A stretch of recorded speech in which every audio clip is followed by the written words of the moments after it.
it down. Shot is good. Tony Parker blocked by Bosch. Game over.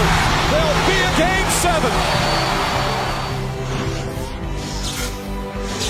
One game on our home floor to bring home another championship, man.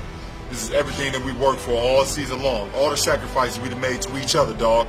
Every single day, dog. Every single minute. It's going to pay off. They say hard work pay off, man. So let's make that statement become true. LeBron James and the Heat coming off one of the most remarkable finishes you'll ever see. A breathtaking overtime victory in Game 6 to keep their season alive. Meanwhile, Tim Duncan and the San Antonio Spurs suffering as gut-wrenching a loss as you can imagine. Now the former champs with an opportunity to redeem themselves. And good evening, everyone. Welcome to Game 7 of the NBA Finals. Along with Jeff Van Gundy, Mike Breen on hand, Doris Burke with us as well. It's only fitting that these two teams, the two very best in the NBA, after battling for 6 games, have it come down to one final game to decide who will be the NBA champion. And for the San Antonio Spurs, Jeff, that championship was right there. Oh, they were so close. A crushing defeat. So the question is, how do they bounce back emotionally and on the basketball court?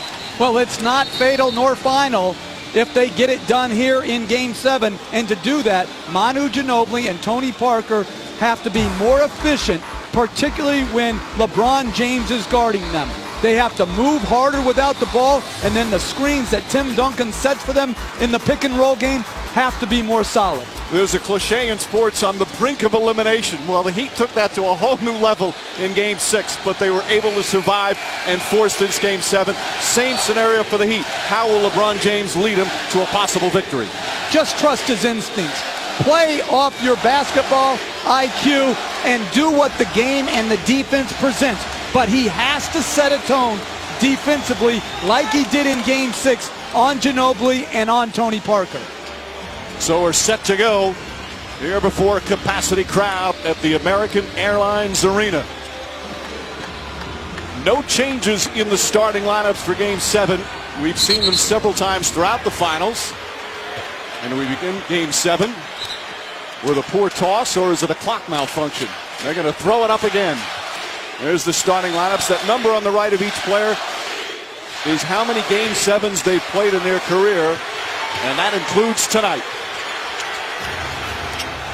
James starts on Ginobili. And Chalmers on Parker. Kawhi Leonard. Parker finding Danny Green. Green, the runner along the baseline, won't go. Rebound Miller. Both teams would love to push the ball.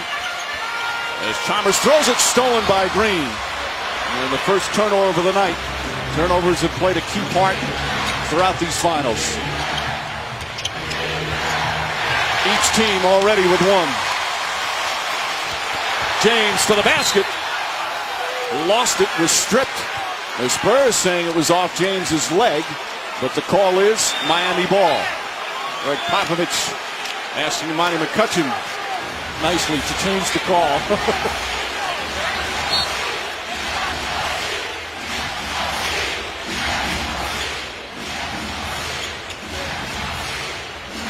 Chris Bosh, who made so many big plays down the stretch of Game 6. Wade battling now 2 knees that have been giving him problems. His first shot in and out. You'd have to think, Jeff, coaches and players, they're always nervous before big playoff games. There's a foul's called on Bosh. But a Game 7, there has to be extra butterflies. Well, I think they both are coming from such diverse standpoints. San Antonio, how do they bounce back? And does that diffuse some of their energy? And Miami, with the miracle win, have they been able to regulate themselves and get themselves settled so they're ready to play their very best game? Parker backdoor, gets away from Miller, and a nice finish. This is the 18th time that an NBA Finals has gone to a Game 7. Of the previous 17, the road team has only won 3 times. And the last time was 35 years ago. And the Bullets won in 78. Nice pass. And then James converts it. And very interesting, Danny Green is matched up on Chalmers tonight. Tony Parker on Mike Miller. Maybe to try to conserve some of Tony Parker's energy. Nice tip in from Duncan off Green's miss. James went for a steal. It opened things up a bit, and the Spurs have the early lead. Duncan, of course, had that unbelievable start and comes up with a steal here. Duncan, you rarely see this on a fast break, and finishes down the other end. So already, several turnovers for the Miami Heat. He's a fast break machine. That was a slow break right there. Duncan started game 6, 8 for 8 from the field. Bosch steps out. That won't go. Again, the Spurs, the key theme for them is pace. Push the ball. Parker on the floater, way short. Wade, a quick outlet. And I thought he missed Danny Green wide open on the catch. James against Ginobili. And they call Ginobili for a bump. That'll be his first. Manu Ginobili trying to come back from a rough game 6 performance. And as for the first time, we check in with Doris Burke and Steve Javie. Steve, it's very hard not to notice Monty McCutcheon in his 3rd game in this finals. What should we know about how these officials got here tonight? Well, Doris, the league assigns the top 12 rated referees over the regular season and playoffs to the finals, and 4 of those are the crew chiefs for games 1 through 4. Tonight you see 3 of the 4 crew chiefs working the game, the best of the best here tonight. The best of the best and the most experienced, Mike. And Doris, I would assume they had some butterflies as well as Chalmers called for a foul. But all the players will tell you, once the game gets going, you run up and down the floor, start sweating, that stuff goes away. So Chalmers, who with the jumper down the other end, picks up his first. Mario Chalmers had a strong game 6, especially early when the Heat were struggling. Finished the game with 20 points. Ginobili trying to get on track to the basket, and in and out. Good move, just wouldn't finish it. James, you see Green backing off. They dare James to shoot much in these finals. Chalmers runs into Ginobili, hits the side of the backboard. Good defense from Manu Ginobili. Really poor offensive start for both teams. Uncharacteristically not sharp. Missing open people, turning the ball over, taking some difficult shots. Could be the adrenaline flowing at an all-time rate here to start a game 7 of the finals. Duncan calling for it. Now he's going to set a screen for Parker. Parker tells him to go away. Ginobili hits a 3. And that has to feel huge for Manu Ginobili. Just 9 points and 8 turnovers in game 6. And Mike Parker wanted an isolation against Chalmers. LeBron James giving help. Opened up the 3 by Ginobili. Mike Miller in and out. That rim seems tight down that end. He'd have had several of those already. Leonard drives and finishes. Good aggressive move from Leonard. He had 22 points in game 6. And the Spurs have a 7-point lead.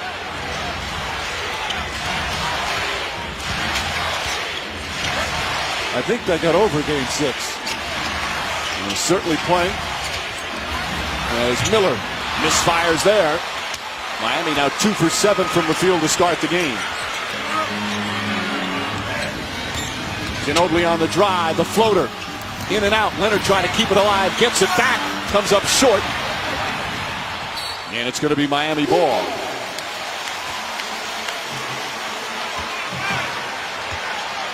You look at the difference. Kawhi Leonard 21.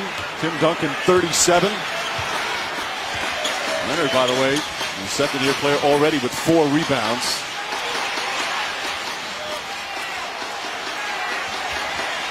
James for the jump shot. That won't go. And that's exactly what Greg Popovich and the Spurs want. And it's also a good shot. That's a good shot by James. Leonard misses Wade, comes the other way, crossover. That's the second foul on Manu Ginobili. So he will have to go to the bench as Gary Neal checks in.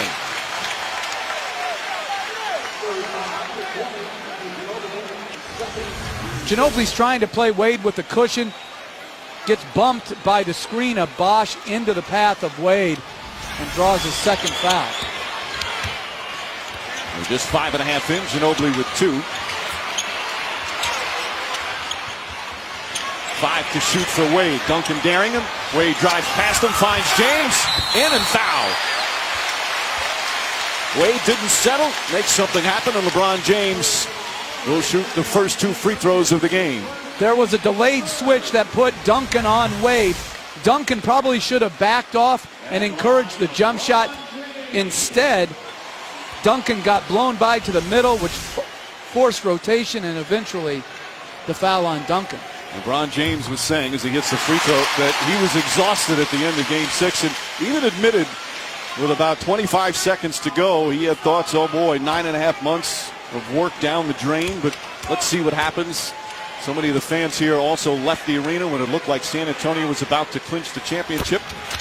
But obviously, a perfect example of why you play to the final buzzer. The Heat did that as James hits the free throw. And we'll have a timeout. 6:18 remaining in the first. Spurs by 5.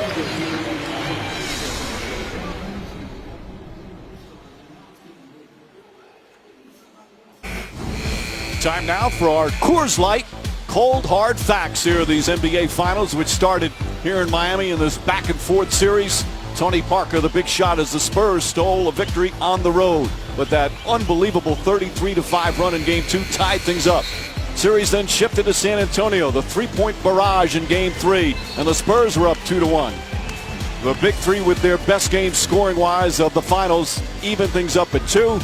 But San Antonio recovered again as Manu Ginobili, without question, his finest game of the postseason to put the Spurs up until that extraordinary Game 6 where LeBron James took over in the fourth quarter, and then Ray Allen hit one of the all-time clutch shots in NBA history.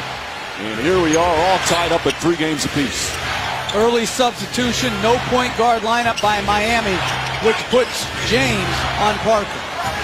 Kawhi Leonard sets. That three-pointer won't go.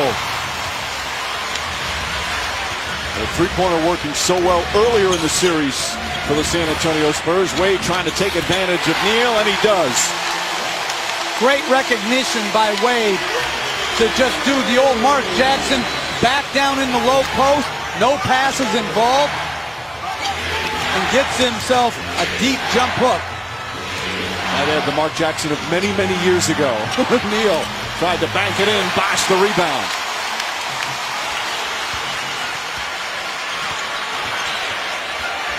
Wade trying to get in the paint, finds James cutting, good deflection. And that's the third turnover for Miami. Low pass, Parker able to get it, layup blocked by Bosh. Still Spurs ball. This Bosh made some key block shots in the fourth quarter and overtime in Game 6. Good effort in transition by Bosh to chase the play down and block the reverse layup by Parker. Boris Diaw checks in. Danny Green will sit. The Heat have done a great job on Green in Game 6 and to start here. Paul Leonard sneaks in and gets the bucket. As a coach, to give up plays off baseline out of bounds or sideline out of bounds is crushing.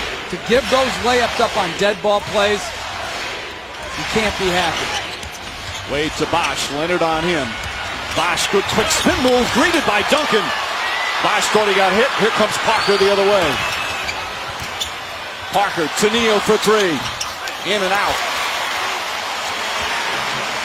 I think Parker's got to use those opportunities to attack. With James on him, he's not going to have that many opportunities. He's got to go to it. Wade, that opportunity, his second field goal. 4 points for Wade, 3-point San Antonio lead.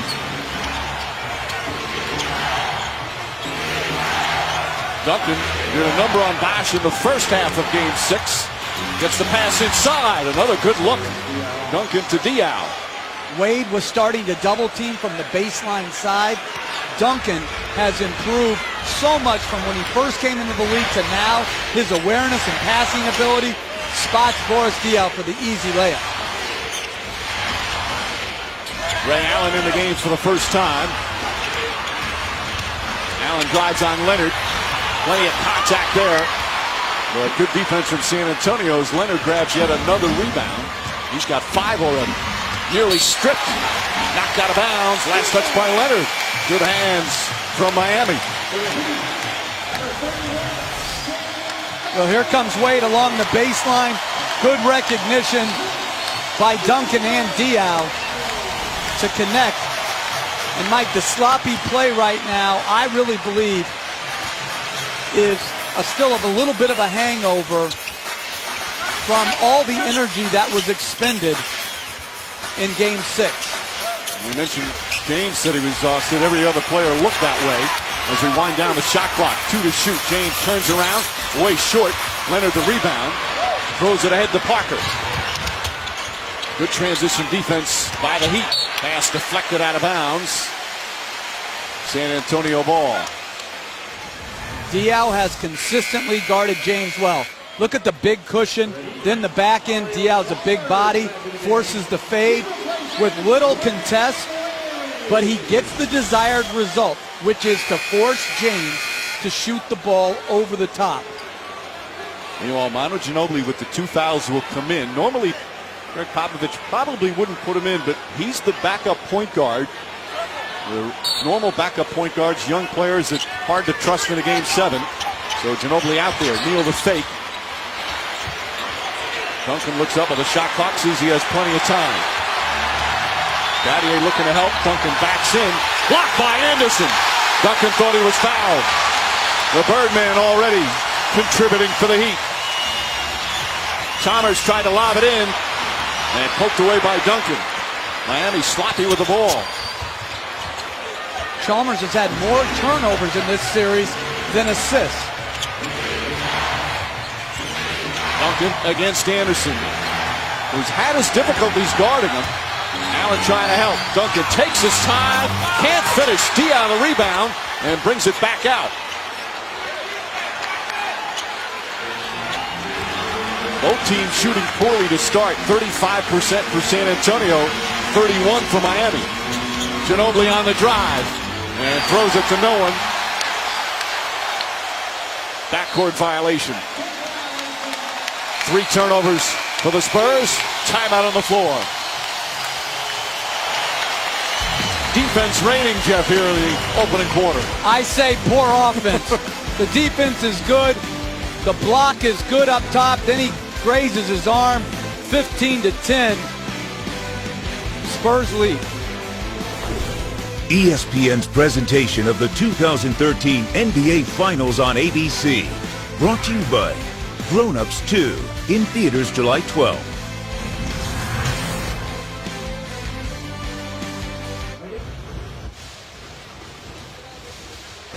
Next Thursday, ESPN brings you the 2013 NBA Draft. Find out who the Cleveland Cavs will pick at #1. Live from the Barclays Center in Brooklyn, New York. Coverage begins on ESPN at 7 p.m. Eastern. Here in Game 7 of the NBA Finals, LeBron James and the Heat down by 5. For James, it's his 4th Finals in 07. Swept as a member of the Cavaliers, the Spurs the heavy favorites. Then in 2011, inexplicably struggle against the Mavericks. They lose in 6. Last year against Oklahoma City, as dominant performance as you will find, the MVP.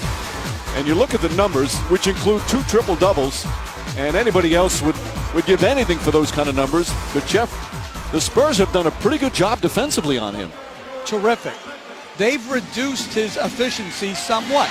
You're not going to stop the best player in the game, but you've got to try to slow him. They have done that, and thus they're in position to get a win. You saw those first 3 games, the last 3, he has made his adjustments. Thiago Splitter in the game. Ray Allen kicks it out. Battier puts up a 3 and knocks it down. And this is the lineup, if you're the Spurs, where you're just holding your breath. Both Duncan and Parker out. Where do you get the offense from? Kawhi Leonard, 8 to shoot, finds Diaw. Boris Diaw drives past Battier, throws it up top to Ginobili. Ginobili steps back, the 3-pointer. Too strong, Allen the rebound. This is also the lineup the Heat have had great success with as James drives out to Chalmers for 3. Anderson on the follow. Although Miller has been on it instead of Battier, but this has been a great lineup for the Miami Heat. It's the idea of surrounding James with a lot of shooting. And when Battier makes, they can play him instead of Miller. Gary Neal way off. The Spurs perimeter game not there to start Game 7. And it's so important for them to open things up by knocking down some jumpers. James throws up a knuckleball and a loose ball foul called on Boris Diaw. Now, Chris Anderson did not play in a couple of games, but he's back and contributing. Well, Splitter got caught on Chalmers out of the paint. No size on Anderson. The easy putback. Anderson did not play games 4 and 5. Eric Spoelstra went with small ball. Played a role in Game 6. Allen kicks it out. Battier tries again. It's good. Shane Battier, 2 for 2 from downtown. And an 8-0 run as the Heat have their first lead of the night. Ginobili stripped by Chalmers. And still Spurs ball. Battier hit 3 threes in Game 6. Great play by Ray Allen. Shane Battier wide open. Has not taken a 2-point shot in the series. And has finally gotten on track with his shooting after a horrible slump. Leonard guarded by James. Drives, goes for the basket, draws the foul. Rick Popovich would like to see this very humble, very quiet second-year player be more aggressive, especially with this lineup on the floor. He's had good looks to start this game.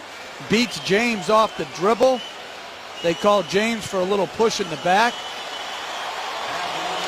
Kawhi Leonard goes to the free throw line. Leonard was 21 years old. Played his college ball at San Diego State. Drafted by Indiana and then traded by Indiana to San Antonio for one of Greg Popovich's favorite players, George Hill. And he has been enormous for this team. One of the most talented young defenders in the NBA who's got an unbelievable upside on the offensive end. He's also such a great rebounder.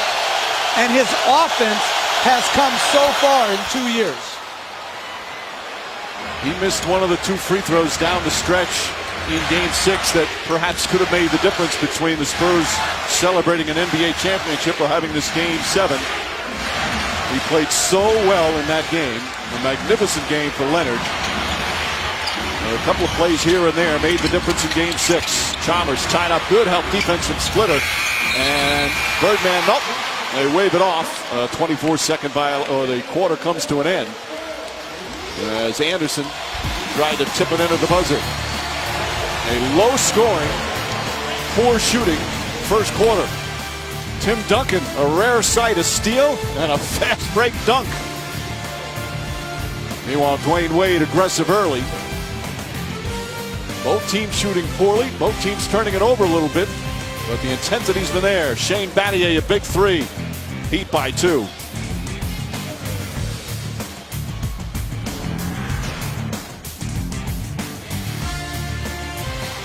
Mike, thank you. Pop, 12 minutes in. What have you seen from your men? We started out with very good defense and ended the quarter with real bad offense. Pop, thank you. Mike. Yeah, Doris, they missed 11 of their final 13 shots from the field. Wade goes right at Green, back out Allen. Chalmers looked like he may have double dribbled there. Pass out to Allen, 7 to shoot. Ginobili got a hand on it. And that's where Ginobili can be such a factor. Wade tips it out, but right to Ginobili. Green will try a 3. And Danny Green has not been a factor in the last game plus. 0 for 3 to start tonight. Wade open, way off. And a loose ball foul is going to go against Splitter. Thiago Splitter was taken out of the starting lineup a couple of games ago for Ginobili. And he misses the block out initially and then holds his arm, enhanced by the acting of Chris Anderson. But Mike, this to me has the feel of a Lakers-Celtic Game 7 where the offense just wasn't there and it was just a grind-out game. That Battier, 3 for 3 from downtown. Struggling enormously shooting the ball for most of these playoffs. Last couple of games, he's come alive. And his defense, always so critical. A 5-point Miami lead. It's been a 12-point turnaround. They had trailed by 7 in the opening minutes. Splitter, wild shot.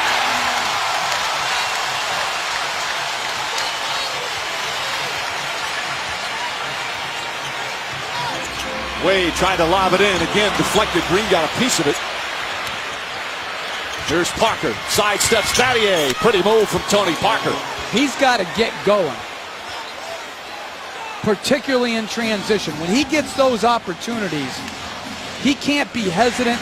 He can't be trying to bring his shooters into the game. He's got to attack and play off instinct. Parker just 6 of 23 from the field in game 6. But had some key buckets late to put the Spurs up by 5 with about 21 seconds to go. Allen off the dribble. Swatted away from behind by Neal. Spurs forcing turnovers. That's now 7 Miami turnovers. Nice feed. Parker to Splitter. And now Eric Spoelstra wants a timeout as they cut the lead to 1. And this is what we've seen from Tony Parker last couple of possessions throughout the playoffs, Jeff. When he's in the game, when James is not, he's got to be ultra aggressive.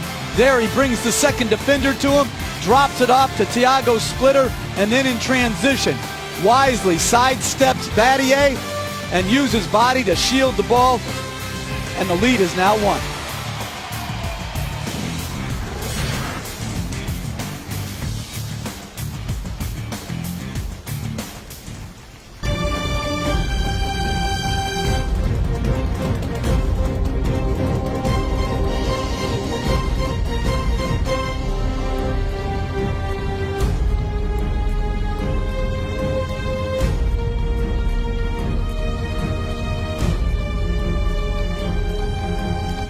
Miami by 1 early second quarter at the American Airlines Arena, which you would figure on a game 7 of the NBA Finals. The stars will be out. The great Jack Nicklaus and his wife Barbara in attendance, sitting a couple rows behind us. Cal Ripken sitting near the court watching the Miami Heat. And Bill Russell, who had his record broken tonight, at least one of his records, and that being the most Game 7s played in NBA history. Ray Allen now playing in his 11th. As Russell played in 10. And you know what Russell's record was in those 10? 10-0. Yeah, including 5-0 in Game 7 of the NBA Finals. You look up some of the numbers, they're all just spectacular. There's a foul away from the ball. He also holds the record for most rebounds ever in a Game 7 of the NBA Finals. That's 40 rebounds in Game 7 of the Finals. I think that's safe. Now, the guys back then couldn't shoot at all, and they did play fast. Meanwhile, Duncan just picked up his second foul. Stays in the game. Puts a hand up. Rebound goes inside for Bosch. Wade will try again. Allen off the dribble on the pull-up. Short. Wade trying to keep it alive and does. Good second effort. Ray Allen. Not that time. Wade keeping it alive again. And Chalmers will reset. Dwayne Wade already with 6 rebounds. 3 in this sequence. Chalmers. Oh, beautiful move. Great effort sequence by the Miami Heat on the board. Dwayne Wade really struggling offensively, but now making effort plays just like that block. Rebounds on the offensive glass and blocks on the defensive end. Well, good move by Chalmers. Very aggressive in the pick and roll, a la Tony Parker, using his body to shield the shot blocker and hit the twisting layup. It all set up by Wade's second and third efforts on that possession. Pass to Parker. Foul by Bosch. And that's 2 fouls on Chris Bosch. Well, Parker will go to the free throw line. James getting his rest. He played the entire second half and overtime of Game 6. Said it was the greatest game he'd ever been a part of.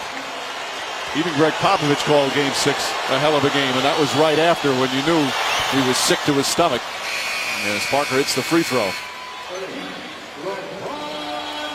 The extra 5 minutes piling up for a number of players. The guys like Leonard, he's young, he's 21, he can play. Tim Duncan, that's a lot of minutes for Duncan. Of course, James playing 50 to lead everyone. How about, you look at Game 6, who says it's a young man's game? Tim Duncan, who's 37, had 30 points, 17 rebounds. Ray Allen, who's 37, had one of the most clutch shots we've ever seen. The old guy's doing rather well. Wade knocks that one down.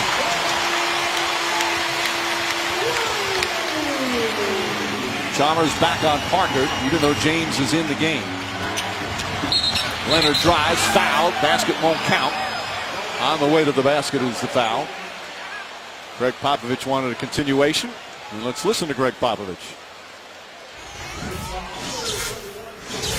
Be here all night long, right? Each possession, make it a good one with aggressiveness and playing with each other. It's when we're at our best.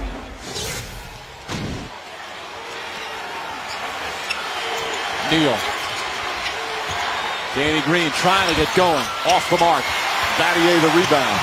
But he's being forced to do what he doesn't do best, which is put the ball on the ground.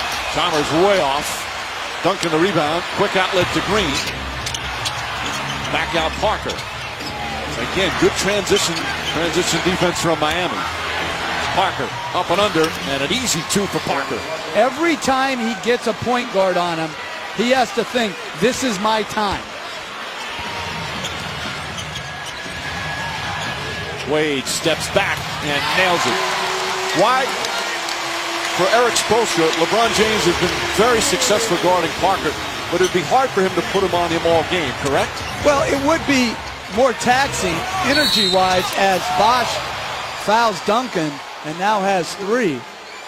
And Wade shaken up. He took an inadvertent shot from Duncan as he tried to double team. Grabbed the back of his neck.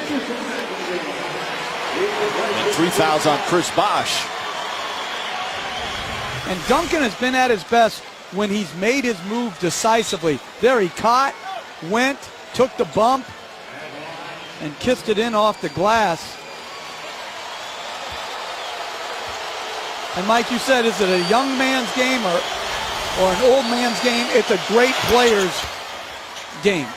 And Tim Duncan, because his game is so rock solid fundamentally, he's able to age gracefully. At 37 in his 16th year, made first team All-NBA once again, and has his team in the NBA Finals with a Game 7.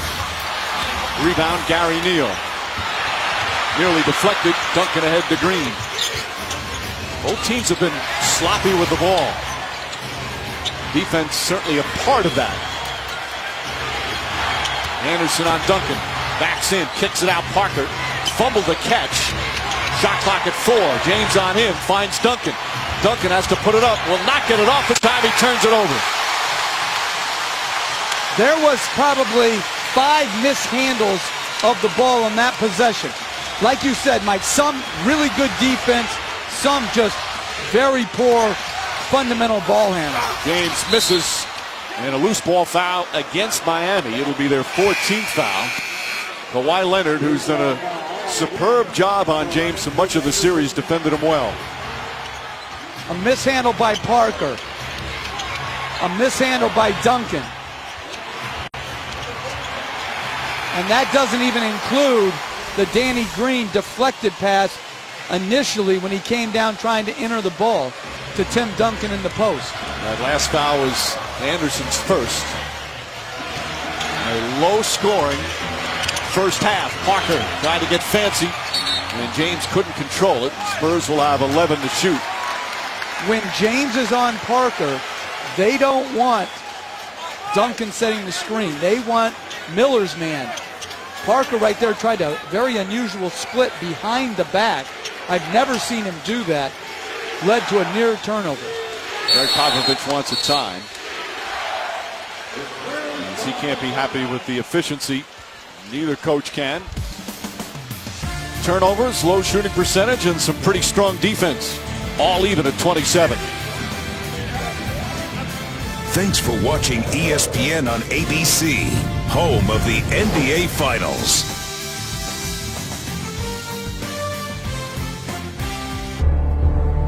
To be back here now and have a chance to win a championship is just a great feeling. It really means a lot to be the last man standing.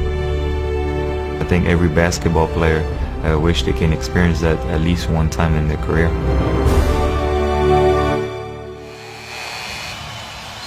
Tony Parker and the Spurs tied at 27 here in the second quarter of Game 7. Danny Crawford, NBA Finals referee, talking to a couple NBA Finals MVPs when the long arm of the law for San Antonio comes in. Get out of there and get to the huddle, says another NBA Finals MVP. You know, Jeff, you see the way this game is being played. I mean, the effort is certainly there. They're getting after each other. But you seem to think that right now, these players look pretty tired. They are running in mud right now for the most part. There's some guys like Dwayne Wade who looks energetic. James and a foul! Took a hard hit, put it in, and a chance for a three-point play.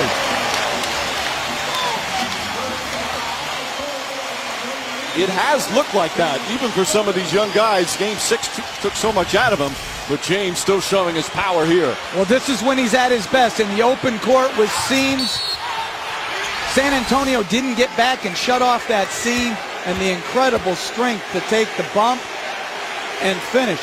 And James was off to a very, very rough start offensively. He was 1 for his first 5 before converting that three-point play. Now here's that 5-man set for Miami that has had the big runs, the 33-5 run in Game 2, and the big run in the fourth quarter of Game 6. Duncan, quick move, can't finish. Chalmers the rebound. Ray Allen off the dribble. Mike Miller, a three. In and out. That's the third one for Miami. And have rattled in and out of the rim. Parker quickly down the lane. Can't finish. Allen the rebound. Parker falls. Eric Spoelstra telling his team to push the ball. Both coaches want an up-tempo. But the ball's come to a stop a lot more. James for three.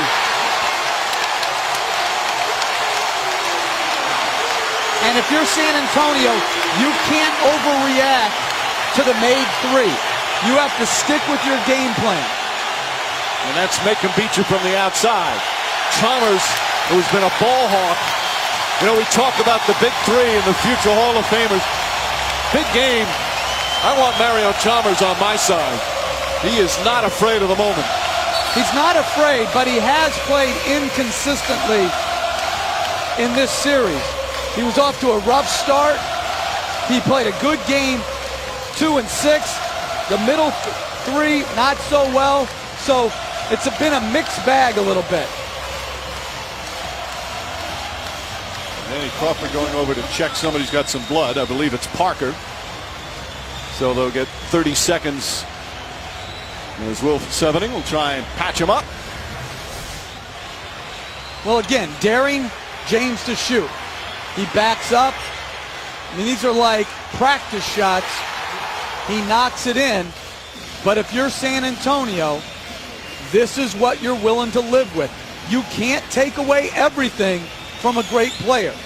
He's only shooting 29% from three-point range in these finals. He shot well from downtown during the regular season.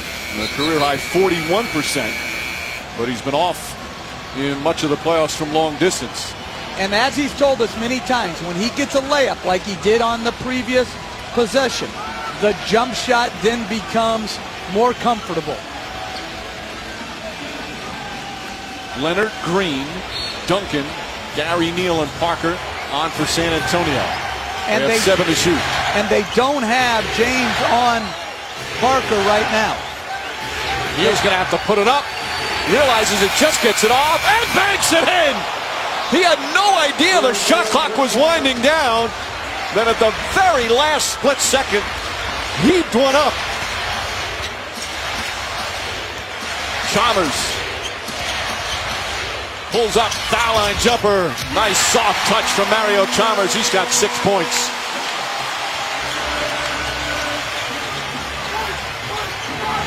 Chalmers on Parker. Neal, travel. Good double team from Anderson and Miller.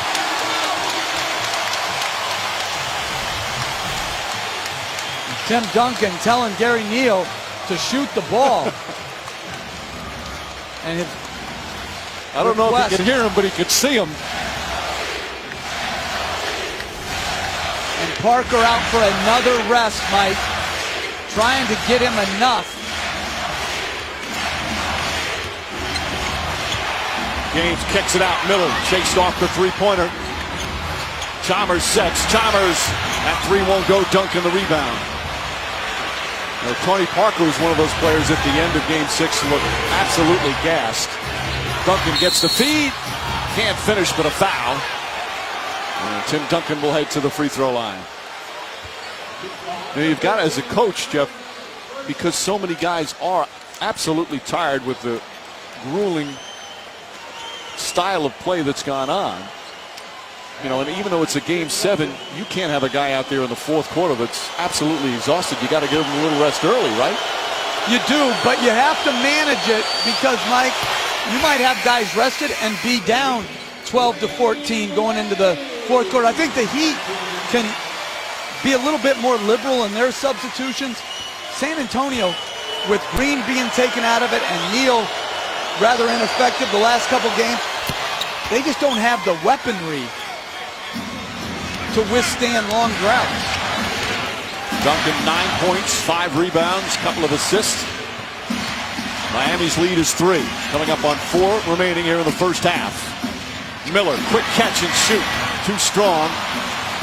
And Kawhi Leonard with 7 rebounds already. Crowd wanted to travel. Leonard looked like he got bumped. And I wouldn't be surprised to see Battier back in there again pretty soon, having made all 3 of his threes. Leonard fakes, drives past James, tries to dunk it, won't go. Rebound Leonard, back up, blocked from behind by Anderson. Leonard gets another rebound, dribbles it off his foot. They dive on the floor. Anderson has it, Heat ball. Deflected by Green, but right to Wade. Wade puts it in.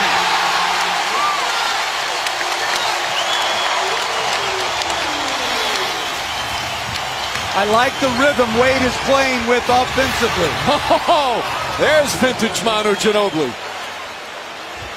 Wade's made 3 jumpers, Mike, from that same area, isolating and just taking the rhythm pull-up, which they're inviting him to take.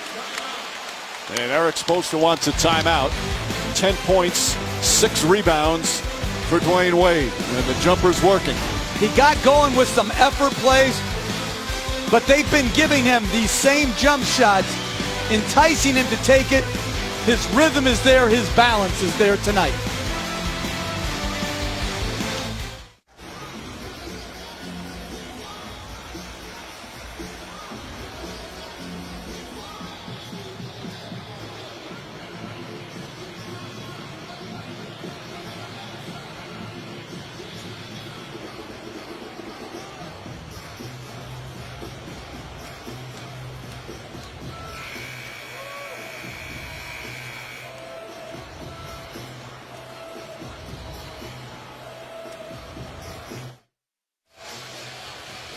Just over 3 minutes remaining, second quarter here in Game 7.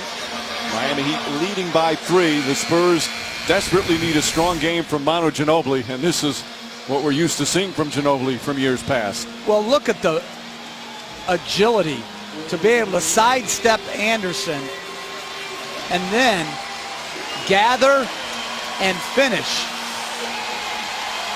He was so candid after Game 6. And again, the 8 turnovers. He said he was devastated.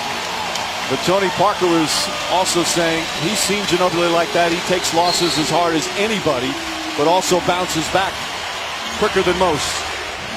Udonis Haslem, who did not play in Game 6, is in the game. Allen lost it. And a foul is going to go against Ray Allen. That's his first after he turns it over. And now we'll have a full timeout with just under 3 remaining. 3-point game here in the second. ESPN's presentation of the 2013 NBA Finals on ABC. Brought to you by the new film World War Z, in theaters everywhere tomorrow. This film is rated PG-13.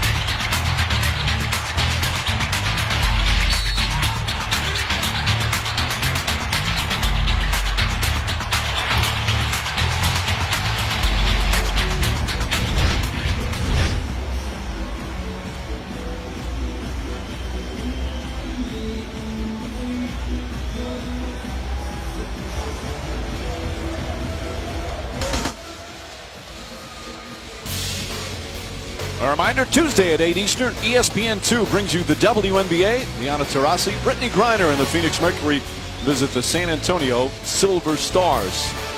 Here tonight in Miami, in Game 7, the Heat leading by 3. Dwayne Wade right now leading them in scoring.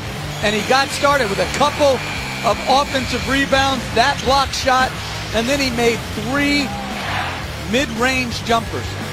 These are the shots, as we've said over and over, that San Antonio is willing to give both James and Wade.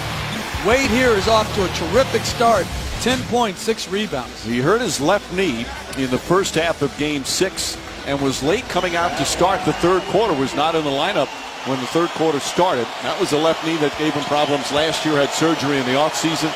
He's been bothered by the right knee all this playoff, but he says he's fine and ready to go as Duncan knocks down the free throw.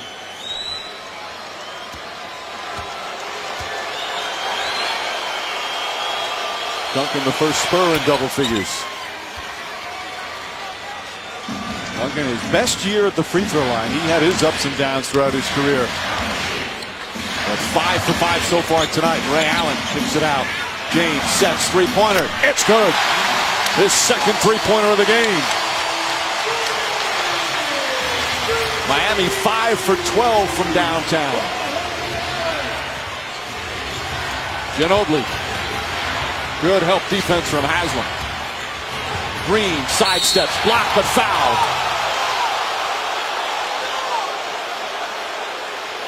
And Danny Green trying to get himself going by hitting a couple of free throws as Haslam picks up his first. Again, forcing Green to put the ball on the ground, and that's a clean block. You don't think he fouled him right before, right in here? That's not a foul? He called it on Haslam. No, I mean Haslam down low. Man, you and Steve Javie got to get your story straight. When I say they fouled Danny Green low, you said, no, you don't foul. If it's blocked up top, there's no foul below. Now you're saying he's fouled below, even with the block clean up top. I don't understand what I'm supposed to be looking at, you two officials. Got to get your story straight. Green hits the free throw. I think he finds you humorous. He didn't so much when I was coaching. Why, Leonard knocks it away. James able to ward him off. Now you see Leonard backing up. Same thing for Green. They're daring him to shoot, but he's hit 2. Tries another. Not that time. Leonard the rebound. His 10th rebound in the first half. Ginobili pushing. Finds Duncan. And that's the pace San Antonio wants. And we're tied at 40. Nice read by Ginobili on the penetration to drop it off to Duncan.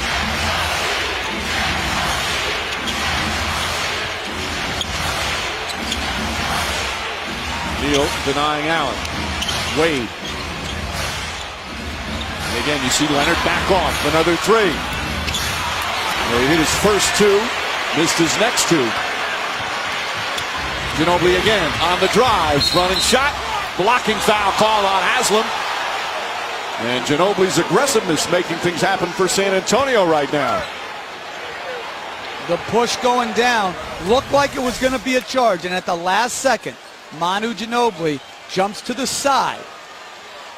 And to me, that's either a no call or a defensive foul. But when that offensive player avoids the contact by jumping to the side, it can't be an offensive foul.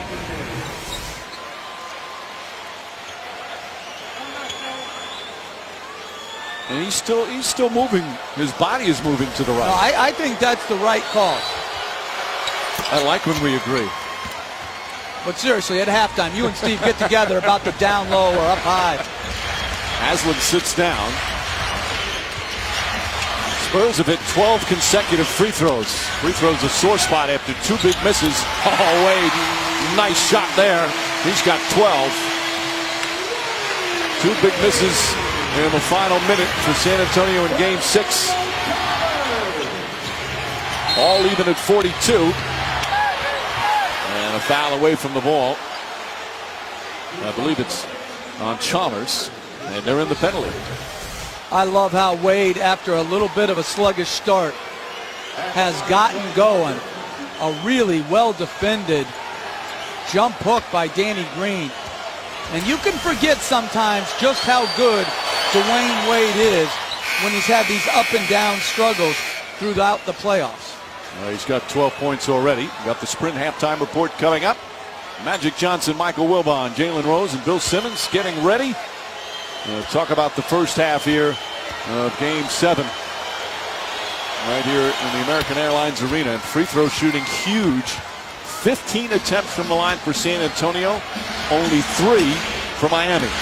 Miami has also turned the ball over, but look at Miami's shot distribution. They've shot a lot more three-pointers tonight than San Antonio has. They're packing it in like they did earlier in this finals. Wade spins, fires, shot off the mark. James easily tips it in with Parker on him. That's the negative of switching. It leaves you mismatched on the offensive board. Parker, head fake. Nice defense from Battier. Green can't get a clean look. Misses that floater. He's 0 for 5. Green, who was just absolutely marvelous in the first 5 games. They have geared their defense to stop him. Eric Spoelstra tells Chalmers, we don't have a 20-second timeout. We used it already. Meanwhile, the Spurs have a foul to give here. I wouldn't give it with Kawhi Leonard. Wade fakes, pulls up. It's good. With 0.8 of a second remaining. Green fires. And the first half of Game 7 comes to an end. Dwayne Wade with 14 points. That's as much as he scored in the entire Game 6. 7 of 12 from the field. He also had 6 rebounds. An aggressive first half for Dwayne Wade. Meanwhile, LeBron James had 11 points in the second quarter, 15 total. Duncan and Parker in double figures, and we go to Doris with Wade. Dwayne, after a sluggish start, what got you started? Just being aggressive. Coach played the side off for me a little bit, give me an opportunity to use my ability to, get separation from my defender and making shots. How do you and LeBron determine the right balance between getting to the rim and the jumpers they're conceding? Well, we're professionals. We're guys who's all our career guys are sacked off us, so we just got to mix it up. Some you got to take, some you got to be aggressive. You got to get to something else. You're tired. Go get a rest. Yeah, a little bit. Mike. Breathing heavy, Doris, as Wade heads to the locker room in a 2-point game. The Sprint halftime report coming up next as Wade and James, 21 of the last 23 points for Miami. The star players coming to the forefront here in Game 7. Tim Duncan, another strong start. He had 13. But Wade, as Jeff has said throughout the first half, in a nice rhythm. LeBron James in the Heat with the lead, but only 2. Game 7 of the NBA Finals from Miami. The Sprint halftime report coming up after these messages.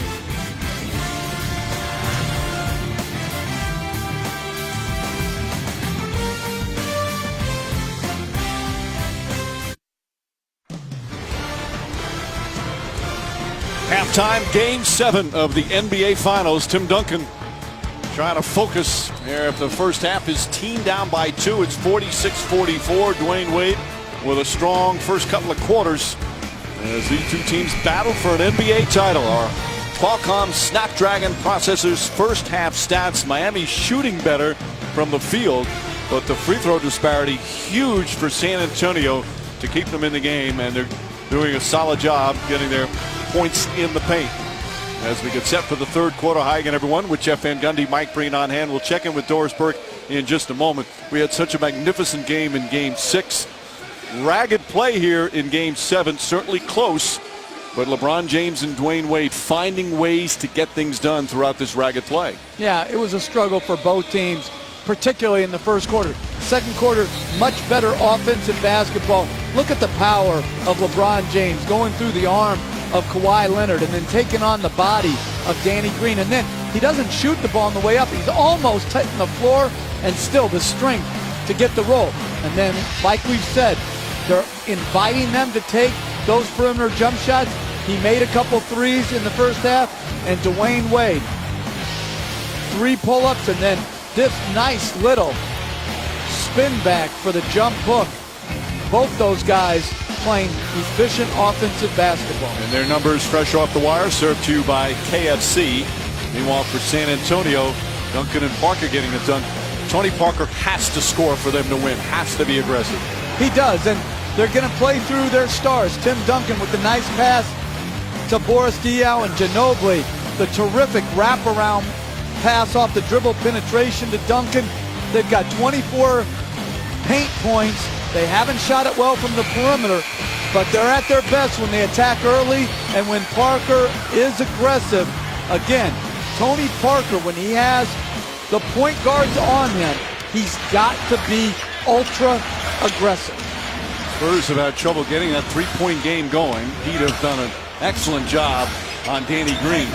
Spurs just 2 3-pointers in that first half. Shot clock at 4. Nice feed inside. Bosch's shot way off. And Kawhi Leonard, he is just phenomenal on the boards, Jeff. 11 rebounds. And that one-handed little jump hook in the paint, he's become very adept at. Now that is a big-time move. To drive it left, come to a stop, and spin away from James with a little jump hook. Terrific finish. By the way, Leonard, 9 times in these playoffs he's had double-figure rebounds. He had 8 all regular season. Wade nearly stripped by Parker. Ball batted out of bounds. They have 8 to shoot. And Wade a little shaken up on the play. Well, you look at the balance here. Kawhi Leonard, good stop. Pivot away. Little jump hook. Very nice play by Leonard. Chalmers on the drive. The runner from Mario Chalmers. Always that little soft touch. When he's aggressive off the pick and roll game, he's so much better, where he's decisive. They're laying back. They're going to allow him to shoot those type of shots. He's got to keep probing the defense. They like Leonard, the matchup. Count it, and a foul. When LeBron James is not on him, they want him to be aggressive. Well, Greg Popovich spoke about that earlier tonight, saying Kawhi Leonard's got to get in the post. When they downsize on him, clearly Mike Miller hits him on the arm. Leonard extends up and knocks in the 2. Leonard has huge hands. When he was in high school, he was a wide receiver on the team as James gets the rebound, but they couldn't get wide receiver gloves to fit him. They had to special order extra large to get gloves to fit him. Just huge hands. Mike Miller for 3, won't go. Duncan the rebound. Why do you need receiver gloves anymore? Fred Biletnikoff didn't need receiver gloves. Just catch the ball with your hands. I don't get that anymore. The game has changed. Duncan, the runner, can't finish. Miller the rebound. Good defense by Bosch with the 3 fouls. Inside, Wade tried to get it to James. Parker deflects it. James steps wide open for 3. That's 3 3-pointers for LeBron James.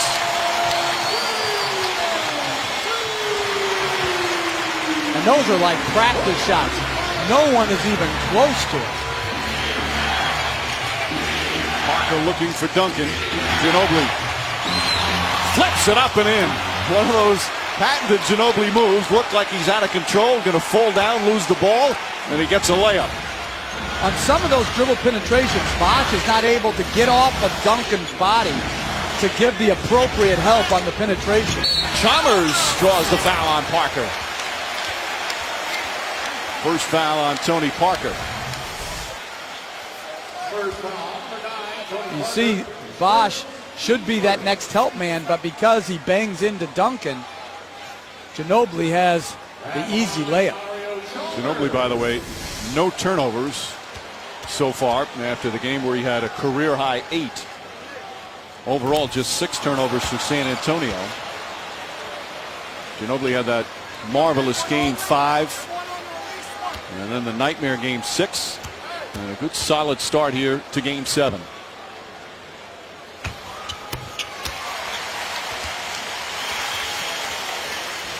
Mario Chalmers with 8 points. Make that 9. 2-point Heat lead early in the third.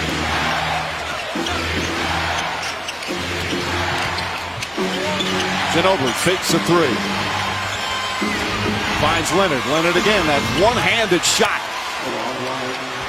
And again, going to the pick and roll game with Leonard setting the screen on James versus Duncan. Now he's guarding James. Parker helps. Chalmers sets for 3. That one way off. Danny Green tracks it down behind his back. Green on the drive. Bad pass through it right to Miller. And here's Wade down the other end for a dunk. You know, it's such a costly turnover against a team like the Miami Heat.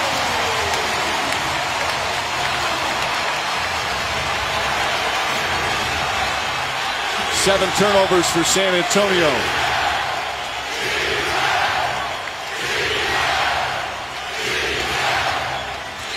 Parker.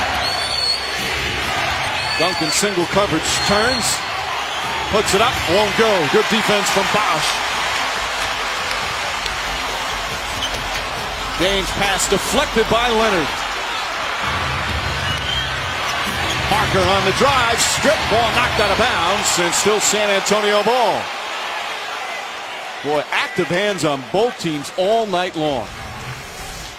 Yeah, and just a poor decision by Danny Green and a poor decision by Kawhi Leonard to commit up to James, not protect the basket.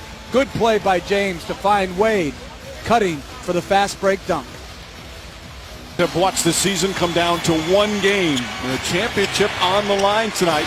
And Jeff, this game is there for the taking. Neither team has been sharp. They both look a little fatigued at times. But neither team can take control. Duncan turns, shoots, and hits. The hard part with Duncan on that block is if you want to take his middle move, then he counters back to his right-hand jump hook. I think Bosh is playing him well there by making him take that jumper to the middle. Wade kicks it out. Chalmers fakes the 3. Now with a hand in his face, way short air ball. Duncan the rebound. Parker tries to push. The Heat transition defense has been excellent. Danny Green for 3. Won't go. Ginobili tips it the right to Wade. Green now 0 for 7 from the field. He was 1 for 7 in game 6. They've really tried to gear to stop him as Wade just lost it. He's mad at one of his teammates. He's mad at Bosh because he came into the pick and roll where he just wanted to back Parker down and isolate. And turnover number 10 for Miami. Gary Neal tried to get in, but did not get to the scores table in time. And if you're Greg Popovich, you have a tough decision. How long do you ride Danny Green? Do you believe in his shooting to be able to get hot? He's obviously struggled with the additional attention defensively that's been given to him. Green double teamed in a bad spot, looking for someone to throw it to, and he stepped out of bounds. Oh no, a timeout was called. Tony Parker called a 20-second timeout. Don't know if you want to burn those here, but it will avoid a turnover at this particular moment. Well, we'll take a quick break. They'll have 6 to shoot when we come back. The three-point game. Spurs have 6 to shoot. Ginobili finds Duncan. Duncan inside, misses, and Bosh right there. Wade had an impact on that shot attempt. Terrific hustle from Wade, helping out on defense. Wade bangs in, misses. Duncan the rebound. Parker just 3 of 8 from the field. Ginobili fakes the 3. Picks up his dribble. 5 to shoot. Duncan wants the ball. Green fires and can't hit. Midway through the third quarter, Game 7 is tied. James kicks it out. Wade fakes across the lane, flips it up and in. And the 3 or 4 jumpers he's made tonight just got Ginobili to commit a little further out, which allowed him that small crease to drive the ball. He's got 18. Duncan trying to seal Bosh. Parker can't get it to him. Leonard will try a 3. That won't go. Rebound tipped and taken by Green. Goes out, 3-pointer. Puts it in. Danny Green finally gets one to go. He was 0 for 8, and the Spurs go up by 1. And I'd like to see Kawhi Leonard more in the low post against Mike Miller than shooting the 3. James against Leonard. Ginobili doubles. They kick it to Chalmers. Chalmers was out of bounds when he caught it. Spurs get it back. Well, the long rebound, much like the Ray Allen rebound, bounces to Danny Green and balances up, and that's really his first clean look all night, and he's coming out as Miami goes to their no point guard offense. Well, it's been a coming out party for Green. But the last 2 games with all the defense geared to stop him has been very effective. Green set a finals record for most threes made in a single NBA Finals. He shattered the record. He's got 27 in the 7 games. Parker pulls back. James back on him. 5 to shoot. Parker lost it, gets it back, and he stepped out of bounds. 8th San Antonio turnover.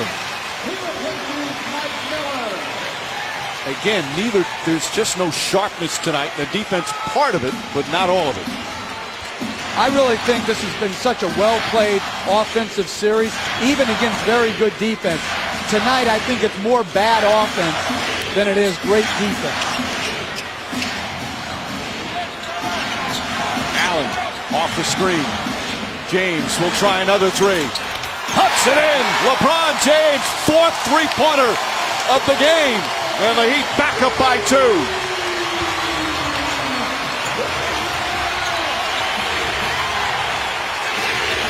21 for James. Diaw is in with Neal, Parker, Duncan, and Kawhi Leonard. Parker on the pull-up. Short, way short. Rebound tipped all the way out to Neal and a new 24. As we go under the 4-minute mark of the third quarter. Parker tries again. Flips it up. Shot blocked. Bosh got a piece of it. Here comes Allen. James. Foul by Neal. The shot won't count. Only the 3rd team foul against San Antonio. The Heat will take it out of bounds. Smart decision by Neal on that foul. Here, LeBron James again. The cushion. I like that he's not being indecisive. Catch and shoot, play off your instincts, trust your skill level. Leonard daring him. Ray Allen and James. Again, look how far off they're playing. He'll try it again. It's good! LeBron James making the Spurs pay. A 5-point Heat lead.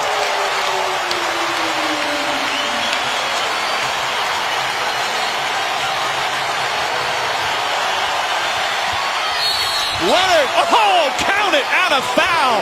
A gorgeous move from Kawhi Leonard and a chance for a 3-point play. And much needed. And now, Greg Popovich and his staff have a big decision. as we see Kawhi Leonard give them a much-needed three-point play opportunity as Bosch gets his fourth foul. Or no, is that Bosch on the foul? No, not Bosch. No, it's Ray Allen. And Allen's second. What a shot from Leonard. But they have to decide how much longer when he's behind the three-point line do you cushion him like that. When he catches it in the two-point range, you do want to cushion him. But at the three, how much longer do you cushion him? James drives hard to the basket, draws the foul. LeBron James fired up right now. You seen Ray Allen, give it right back to me. Wanted it right back. And the strength, the power through Kawhi Leonard. James in the first 6 games of these finals had just 7 three-pointers, 7 of 24. But he's 5 of 7 from downtown as he's serenaded with MVP chants. He has had back-to-back MVPs. He's looking for back-to-back championships. They do realize that the award's already been given out, right? He got the award. Perhaps they're just reminding him. Oh, it's a reminder. Okay. 25 points. He's perfect from the line, 4 for 4.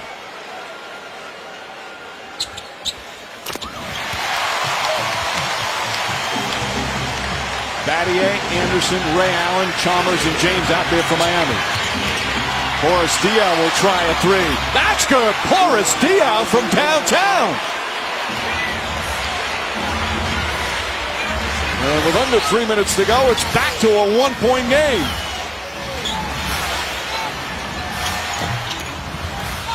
In and out, halfway down. Another way for Diaw. That's only his 5th three-pointer of the playoffs. Nice entry pass to Duncan. And the Spurs regain the lead. And because Diaw made the three, they charged at him and opened up his best skill, which is the pass. High low to Duncan off a great seal and the layup. And Mike, San Antonio looked like they were teetering right there. They regathered themselves with a big-time three, and Boris Diaw, tremendous high-low pass to Tim Duncan. And Diaw with a three-pointer before that. Some big minutes here for Boris Diaw. Spurs up 1, 2.5 to play here in Game 7.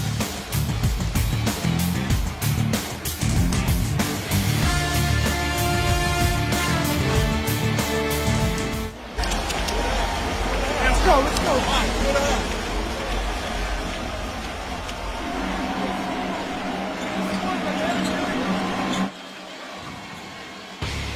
Coming up tonight on ESPN SportsCenter, we'll follow our game with complete post-game coverage of Game 7 and the championship trophy presentation here from Miami. There's LeBron James and the Heat trying to go back-to-back. 5 threes. No one remotely in the same area on any of these threes. These are like practice shots. The Heat have already taken 21 threes. James has taken 8. And it will be interesting to see if and when San Antonio decides to adjust and try to close that space, which then could lead to more dribble drive opportunities. 2.5 remaining here in this third quarter. Parker right now on the bench. Duncan still on the floor. Leonard takes it away from Chalmers. Ginobili looking to push, drives down the lane, puts it up, won't go, but a foul on Anderson. And 2 free throws coming up from Manu Ginobili as Anderson picks up his second. Ginobili quietly has bounced back with a very efficient night. 9 points, 3 of 6 from the field. Chalmers just lost it, and Leonard with a quick reaction. Free throws critical in this game. San Antonio 16 for 18. Miami's only been there 7 times. Well, the Spurs players all said they weren't worried about him bouncing back. One of the most competitive players who has ever suited up in the NBA. as the shot clock is now out at both ends of the floor. And Mike, I remember back in '99 when we were playing the Spurs, we had to play the last game, the final game of that series with shot clock like they used to on the ends of the floor. And it was impossible for the players to get accustomed to start finding the shot clock as it wound down. The old-fashioned way, and you'd see players, I do remember that, players would, as Bill Russell certainly remembers that. And seems real excited so far about the game. Well, he's been to so many Game 7s and so many Game 7 finals. It's old hat for him. So they've now fixed it. The clock's back up. There's 2:16 remaining here in the third. A 1-point San Antonio lead. Make that 2. They just haven't put it up on the board after Ginobili's first free throw. There it is, 2 points. Here in the building, it was 65-64. While you have a second, remind you to visit NBA.com and NBA TV for complete NBA Draft 2013 coverage. Draft week begins Monday only on NBA TV.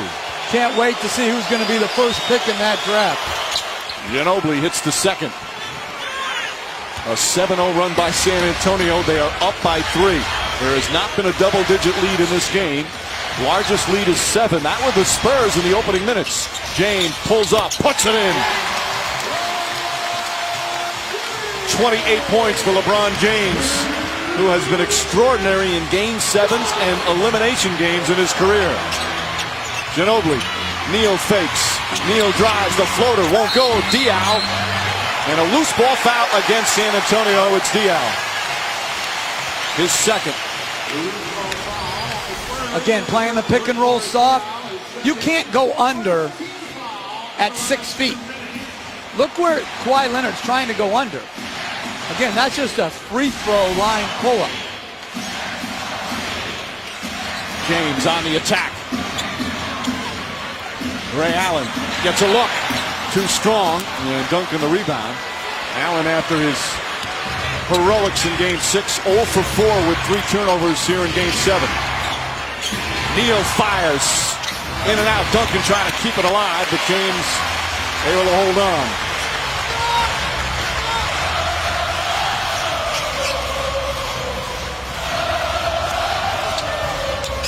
James, second effort, kicks it out. Battier. James says go through. Again, daring him to shoot the 3.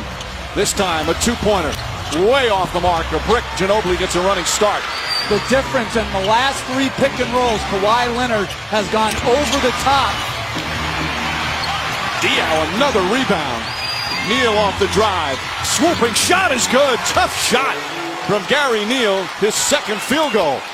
And Magic Johnson upstairs must be smiling with visions of his running hook shot against the Celtics. Final minute, third quarter. Allen tied up. James open. Up top, Chalmers. Battier for 3. Bang! Tie game with 27 seconds left in the third. And what a response tonight by Shane Battier. Mentally strong, had a struggle in the playoffs to make all 4 3-pointers in the biggest game of the season. It has always been teams just play better when he's on the floor. Ginobili the drive, swooping shot. Oh, what an angle to back it in with 5.2 remaining.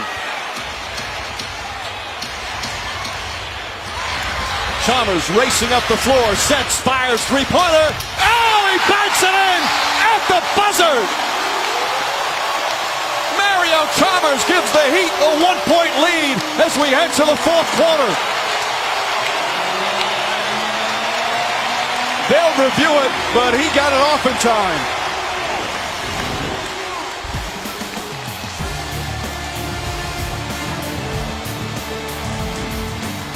Chalmers now with 12 points, had a couple of difficult turnovers here in the third, but never afraid to take the big shot. 1 quarter to go in the NBA season.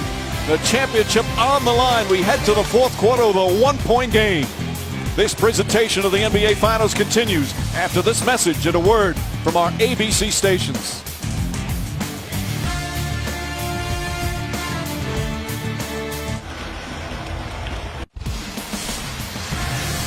Aerial coverage provided by Goodyear. Everything Goodyear has learned making tires for game-changing traction inspires what they roll into yours. Goodyear, more driven. Heat by one, Game 7 of the NBA Finals as we get set to start the fourth quarter moments ago. Doors with Eric Spoelstra. Mike, thank you. Eric, what will the final 12 minutes come down to? Well, we have to defend and finish our defense. We have a 1-point lead in our building right now. The best defensive quarter of the series. Eric, thank you. Mike. All right, Doris. Well, we've appealed to the NBA to extend this series to a best of 11. And right now we're awaiting word on that decision. Where the fans have been treated to what a competitive series. And Duncan and Parker are resting, but this is a change. Diaw at center instead of Splitter. Mark and Duncan on the bench the same time. Leonard misses Wade the rebound. It's James and Wade with Anderson, Battier, and Chalmers for the Miami Heat. James kicks it out in the corner. Battier puts it in. 5 for 5 for Battier.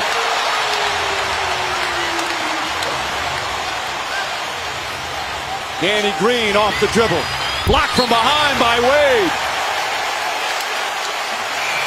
And I love this. Tim Duncan coming right back in. Great find by James. If you're Gary Neal, you don't even slow down in your closeout on Battier. You make him put the ball on the ground just like they're doing to Danny Green. Ginobili misses. Battier 6 for 19 in the finals until tonight. A perfect 5 for 5. Shades of his performance in last year's NBA Finals when he was a big part of the victory against Oklahoma City. 4 to shoot. James, another one. Green, the weak side rebound.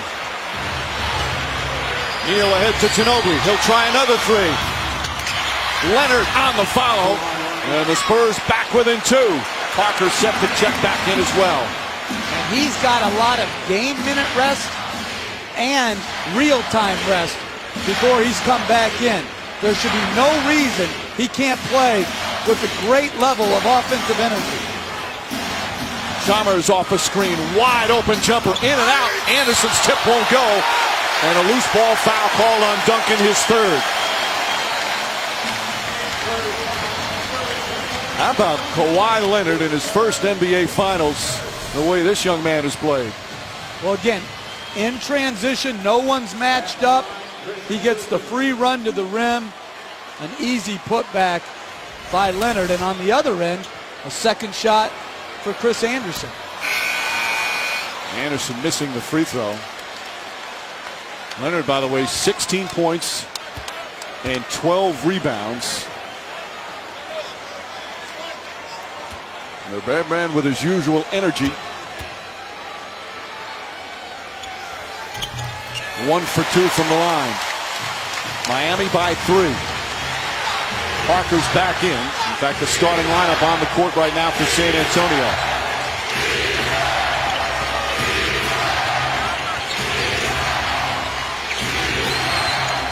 Danny Green. Chalmers stays close to him, not letting him shoot. Leonard fakes. Lost it, and a reach-in foul call.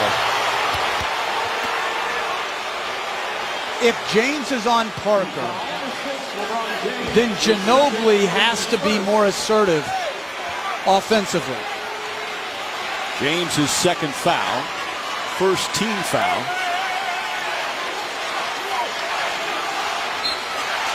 Well, Chalmers is on Ginobili. They've got to go at that matchup. Duncan sets the high screen. Ginobili barrels into Anderson. Offensive foul. Excellent defense from Chris Anderson. 3 fouls on Ginobili. Good recognition by Anderson, knowing that Ginobili beat him to that middle of the floor, read the play, and took the hard hit.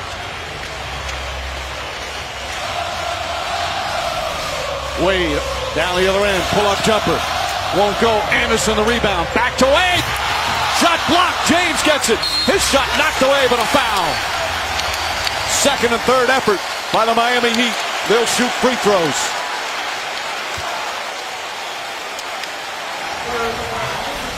Again, they've got to find a way to finish the possessions. Right now, Miami's quicker off the floor and up in the air. They've got to block out and take away the athleticism of Miami. Leonard's second foul. And here we are, Jeff, again. Here, a game that will decide who's the NBA champion. The free throws, so vital. It had a big impact in Game 6. Wade attacking the rim. Great block by Duncan. Finishes with a little contact to Wade. And then James cleaned up.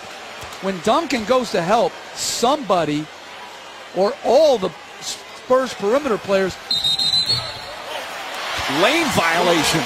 Anderson went in. Duncan appeared to go in first, then looked like he stepped back, and Anderson then went in. So the free throw negated. The players along the lane have to wait until the free throw shooter releases the ball. The shooter has to wait till it hits the rim, but Anderson clearly in before he released it. And Duncan, it's legal to go in and then come back out. Why, I don't know. It is. Neal. Parker trying to get himself going. 2 on the shot clock. Lost it. And a jump ball. They're going to call a jump ball before the shot clock violation. That's what they'll discuss. Very close. Did they blow the whistle before the 24-second shot clock expired? Or is it a shot clock violation? Nope. They're going to jump it up.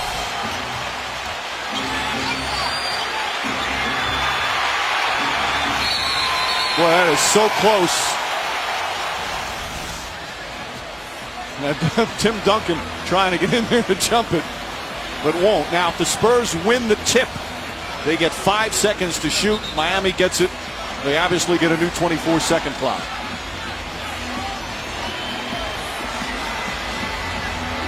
The Heat have done a marvelous job defending Tony Parker. Their defense has been great, and Parker just doesn't have that normal bounce to his step. James able to track it down. Ahead to Wade. Wade cross court deflected. Once again, the great active large hands of Kawhi Leonard. Got such great defensive instincts. If you're Greg Popovich, who do you play down the stretch? Green, Neal, Parker all struggling. Do you go back to Ginobili and Diaw? Green playing off Wade, again daring him to shoot. James with Leonard on him. 5 on the 24. James drives underneath, back up top. Battier off the mark, and Leonard tracks down yet another rebound, his 13th. Parker the drive, wild shot. Duncan right there to clean it up. And I think that was a pass, Mike. I really do. I think he saw Anderson coming and he just threw it up. He is a clever player and setting up Tim Duncan that time. And Duncan now with 19 points. Well, Parker, it's been a struggle. He sees the help coming and he just lobs it up to the rim to Tim Duncan. The Spurs seem to be right there where you're almost expecting them to get knocked out, but they keep fighting back. Look how exhausted he looks.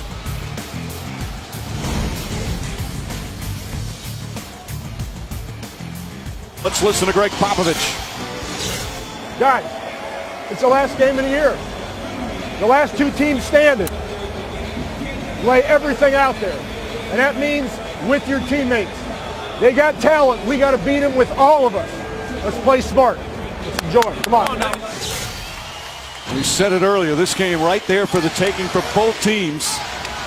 A 2-point game, 8.5 remaining. The composure of both coaches in this series has been remarkable. Chalmers to the basket. Heat back up by 4.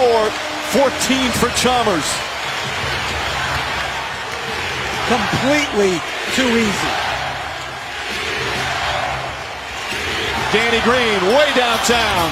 Short. Wade the rebound. Right, you talked about substitutions. How about Eric Spoelstra and Chris Bosh? Bosh hasn't scored a point tonight. And this team right now out there playing, Bosh just checked in the last time. You surprised or? No, I'm rolling with my best guys. Chalmers way off. Leonard the rebound. Bosh came up huge in game 6 down the end of the fourth quarter and in overtime. Green, dangerous pass, deflected and stolen. And a foul called as Wade is shaken up on the play. And Miami will take it out of bounds. Wade slow to get up. And the officials may be discussing whether this is a clear path foul right here. But Danny Green has to stop putting the ball on the ground right now. It's leading to bad plays. Now they're going to get away from Tim Duncan to decide it.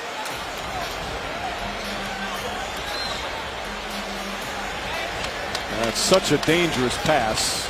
That is a clear path because LeBron James had already released the pass. The ruling on the floor. Yep, they call it clear path. Now they'll look. I wonder if it has anything to do, we'll check with Steve Jabby, if it has anything to do with Wade being on the floor and not watching. Wade's down on the ground when it occurs, trying to get up, but falls again. Look at him crawling to try and push the ball ahead. And let's check in with Doris and Steve Jabby. So does Dwayne Wade being on the ground have any impact on this call at all? What do you see? Well, Dwayne Wade is ahead of everybody on the play. What the officials are looking for, is possession in the backcourt at the time of the foul. Where was the defender? If he was between the ball and the basket, it's not a clear foul. But as we see here, the ball's loose now. Now the officials are looking at it. They're saying he throws the ball to Wade. Wade's ahead of the play. Now the officials are discussing whether it's clear path or not. Let's see what they say. So it matters not that Dwayne Wade, really, because he's on the ground, would have a very hard time making a play. He's still ahead of the play. He's still ahead of the play, correct. Mike. All right, Doris.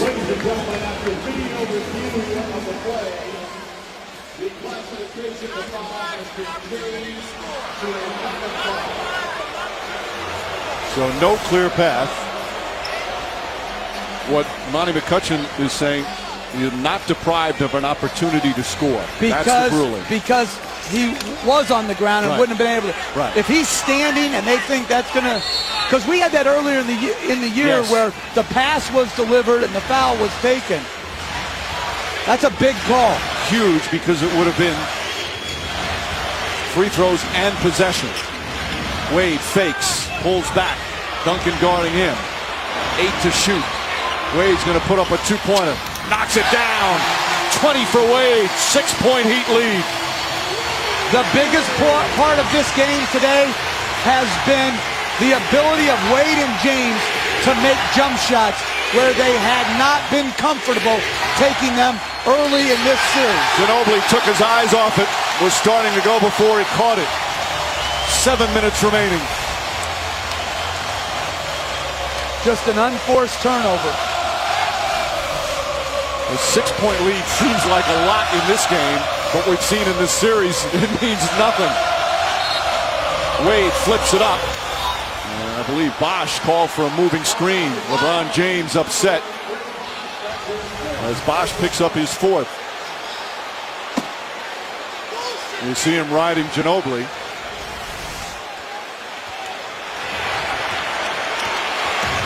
.75.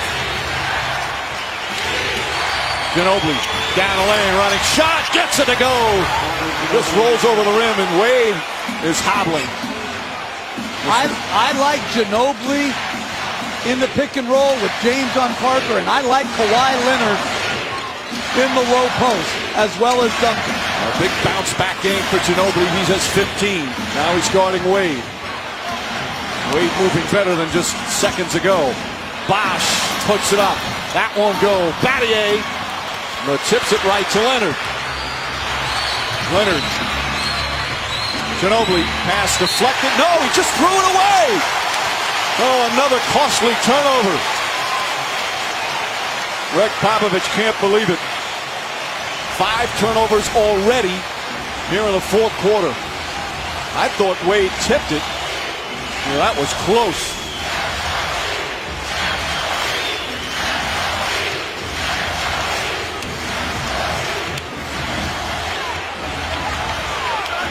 Shot clock at 5. James puts it up, knocks it down. 31 for LeBron James. Timeout, San Antonio.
Six-point Miami lead with 5.5 remaining here in the fourth quarter. They've got it done from the perimeter. They have 20 for 38 between Wade and James. James with the 5 threes. The San Antonio strategy has been sound throughout. Miami has made them pay for that tonight. And then Shane Battier, coming off a brutal slump, has been there when they have needed him most. He's one of the great workers I've ever been around. Just a winner throughout his career. Remember, he didn't play in Game 7 in the conference finals. A did not play coach's decision. He has come through in a huge way here in Game 7 in the NBA Finals. Leonard finding Duncan. Duncan across the lane. Defended well by Bosh, although Duncan thought he was fouled, and a loose ball foul goes against Ginobili.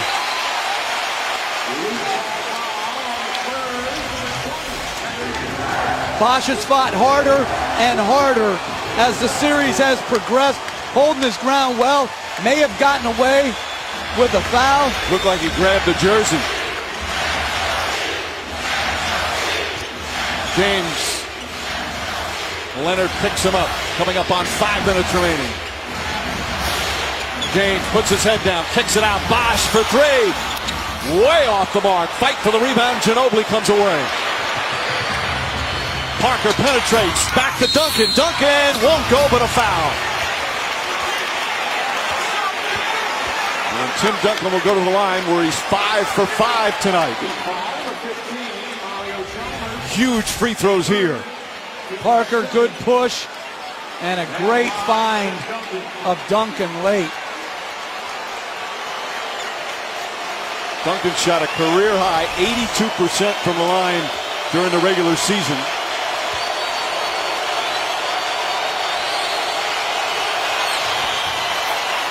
Line drive, no arc whatsoever.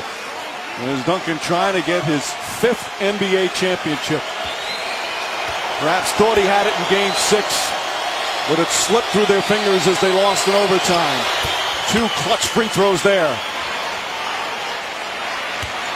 San Antonio 19 for 21 from the line.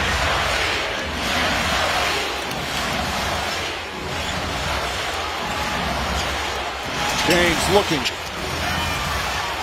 Duncan picks him up. 6 to shoot. James. It's good. 33 for LeBron James.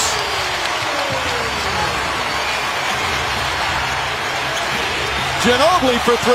That's good. Manu Ginobili, a high arcing shot. And San Antonio right back within 3. On the steal is Danny Green. Ginobili back to Green. Puts up a 3. Just off the mark, and James the rebound. That would have tied it.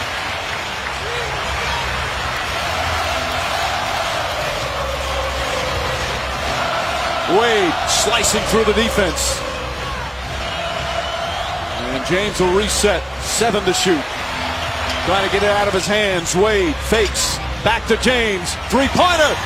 In and out. Leonard the rebound. And you rarely see an NBA team double in the middle of the floor. Parker resets. 3.5 remaining. Parker on the drive. The floater. Won't go. Duncan the rebound. Throws it back out and stolen by Chalmers. Here comes James. Drives. Kicks out Battier for 3. Bang!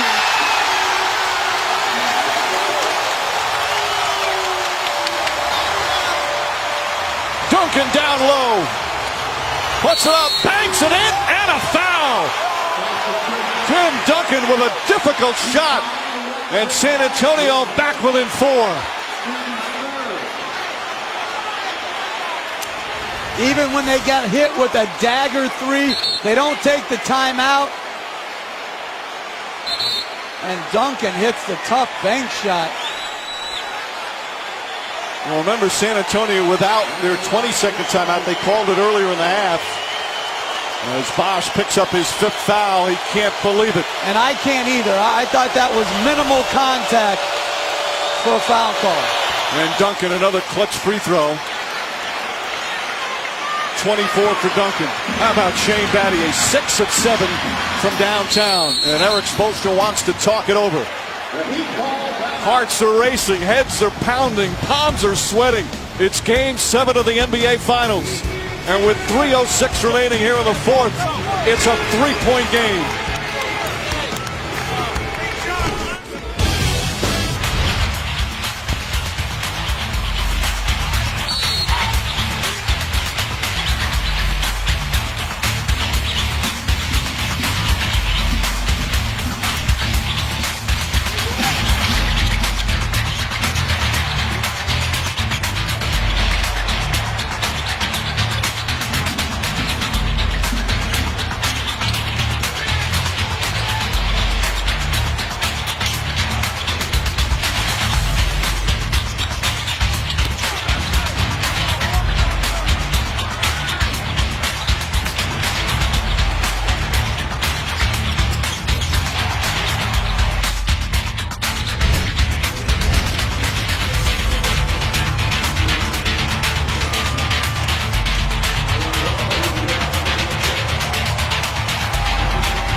Parker on the drive, nearly lost it. Parker with 2 to shoot.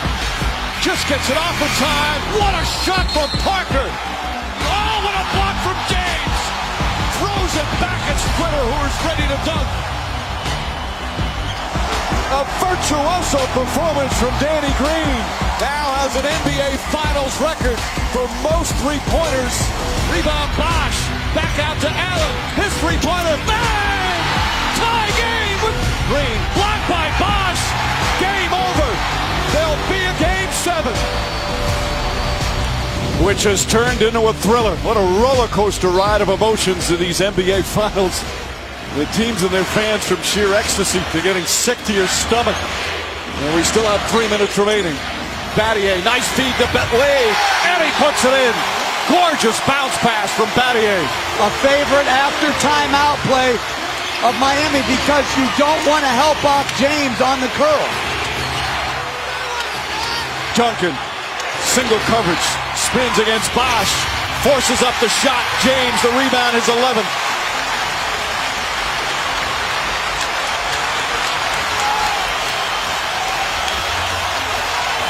The entire arena on its feet in the stands, even in the upper deck. 6 to shoot. James off the mark. Green the rebound. Ginobili floats it into Duncan.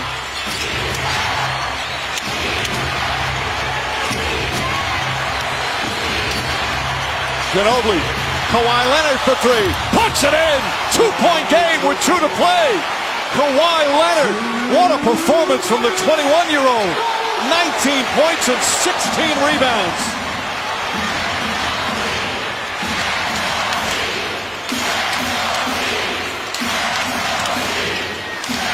Wade, another one, looks absolutely exhausted out there. Chalmers with 6 on the 24. Chalmers drives and draws the foul, nearly puts it in. But a horrible foul by Danny Green. Why are you going to reach in, make Chalmers make a tough shot? Chalmers a good free throw shooter. You got Duncan there to protect the rim. Chalmers 9 for 11 in the finals. Misses that one. First NBA Finals for a second-year player, Kawhi Leonard. We are seeing a young player with the potential to be a star in this league. Because they had nothing on that possession. Bosch had it and lost it. Off 2 missed free throws, Bosch nearly grabbed the offensive rebound. Leonard, another three. Way off. And it goes out of bounds with 1:25 remaining.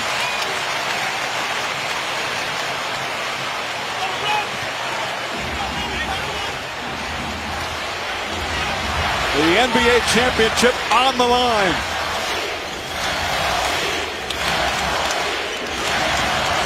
And not going to LeBron James on this critical possession.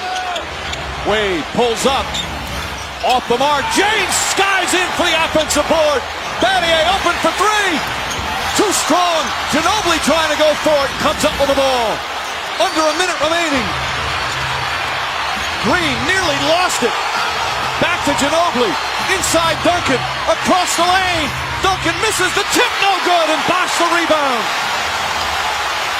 Heat clinging to a 2-point lead. And a point blank miss by Duncan, and then the follow. Timeout, Miami. 39 seconds remaining. And the Heat lead it by 2. Duncan with a great opportunity to tie the game. Good search out by Ginobili to find Duncan against the smaller Battier, and then another point-blank miss with a chance to tie. The greatest power forward to ever play. Tough luck. The Heat up 2.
Coming up, Sports Center on ESPN following our game. Complete Game 7 post-game coverage on ESPN after the game. 90-88 right now. 39 seconds remaining. Miami leading by 2. The Spurs a golden opportunity.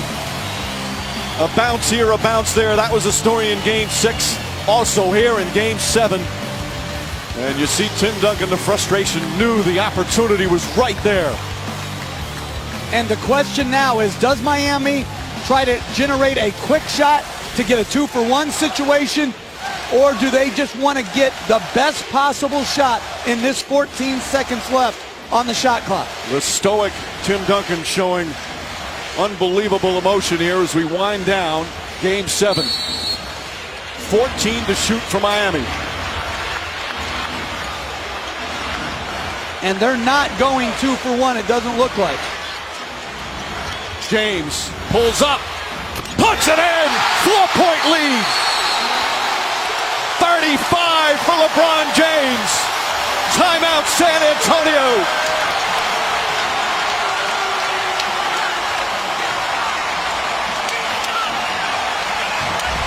It's their go-to play. Chalmers screening for James. The 17-footer. Leonard tries to close the gap late. Excellent balance by James and knocks it in to give him a 4-point lead.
A brilliant performance for LeBron James once again in Game 7. This is what he's worked on. His jump shot to make him the complete offensive player. And when he needed this skill to shine through in a big moment, it has here in Game 7.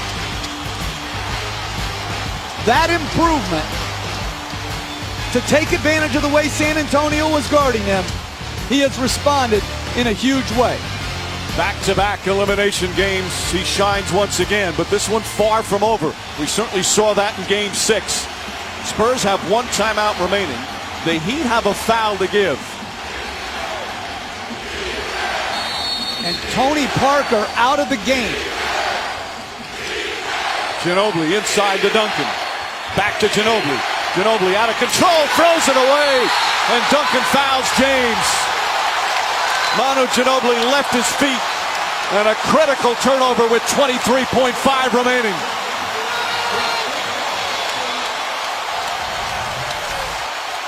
Well, just a straight basket cut that the Heat switched. Good play by Bosch, and the steal by James on the ill-advised pass by Ginobili. And whenever they shoot everybody, when a guy's shooting a free throw, I think it makes people more nervous. I'd rather have everyone screaming than shushing. They're just not used to the quiet. 5-point game with 23.5. Remember, Game 6 was a 5-point game with just over 21 seconds remaining. The key is San Antonio has just 1 timeout left. And they're not going to take it, I wouldn't think, right here. I think they would play off the make or the miss. James 7 for 7 from the free throw line. Clutch foul shots for the Heat.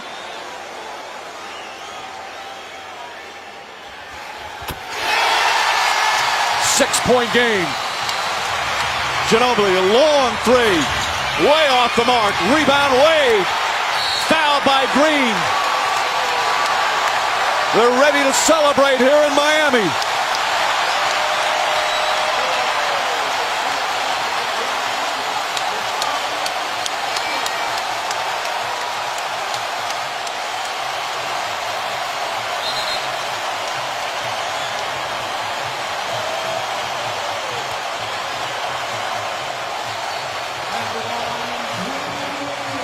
And Wade at the line.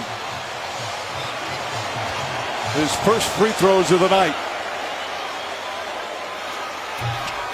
That makes it a 3-possession game.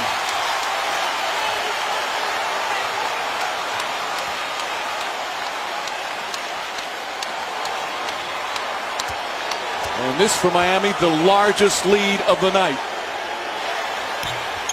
Battier tips it out to Chalmers. Wade throws it up to James. The Spurs will not foul. Final seconds. What a finish. It's back-to-back titles for the Heat. The 2013 NBA championship resides once again in Miami.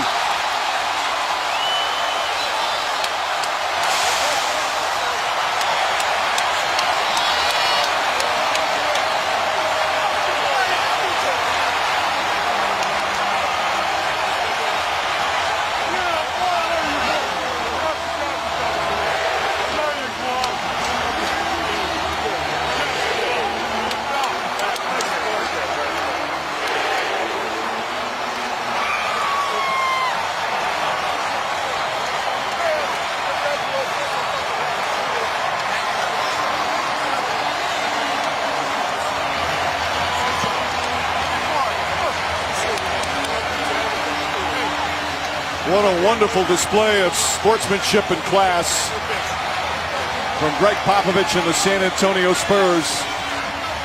LeBron James earns his second ring as the Heat repeat and secure their third championship in franchise history. A heartbreaking ending in what was a marvelous season for the San Antonio Spurs. 2 games right there in the final minutes and the final seconds, as Tim Duncan comes up just short for his 5th championship.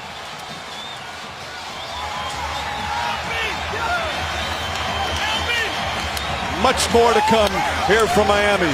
A spectacular NBA Finals. Miami Heat are NBA champions.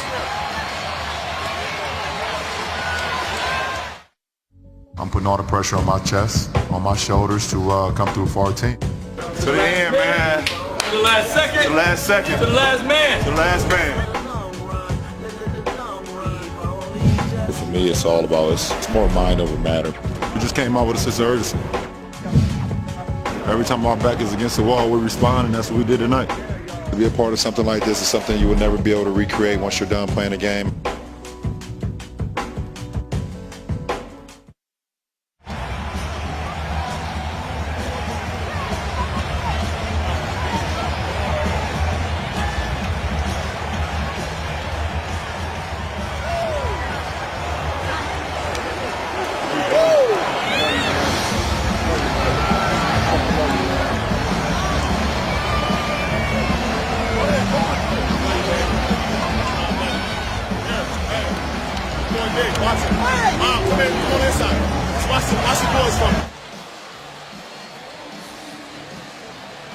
Such a satisfying moment for a Miami Heat team and franchise that has had the pressure of having to win a championship or be looked upon by many as a season of failure. But they win their 2nd consecutive title, and throughout these finals, such respect between these 2 teams.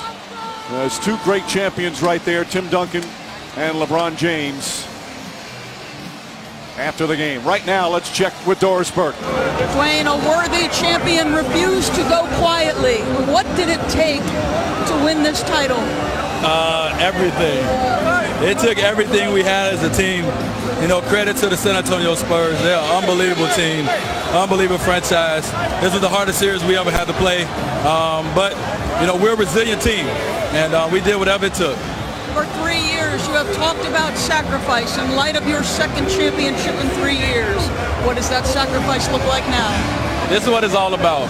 You know, everything that people have to say about my individual self, other guys on this team, this is the reason we came together. You know, we're a brotherhood. This is the reason Ray Allen came to Miami, to do something special. And 2 championships in 3 years together is an unbelievable feat. So we're just thankful. We're blessed. And we just thank God for giving us the ability to do it. After a hard-fought game and series, as soon as the buzzer sounded, you found Tim Duncan. Why? I mean, Tim Duncan is one of the greatest players of all time. I mean, he had a hell of a series. If I'm able to do what Tim Duncan did at 37 years old, you know, I'm happy. You know, that guy was a warrior, and I just wanted to pay my respect to one of the game's greats. Congratulations. Thank you. Thank you. Mike. All right, Doris, the growth they've shown in their 3 years together, they had some growing pains for sure. The most scrutinized, perhaps most overanalyzed team in NBA history. Miami wins Game 7 and the NBA title. The final score 95-88. The trophy presentation from the American Airlines Arena coming up after these messages.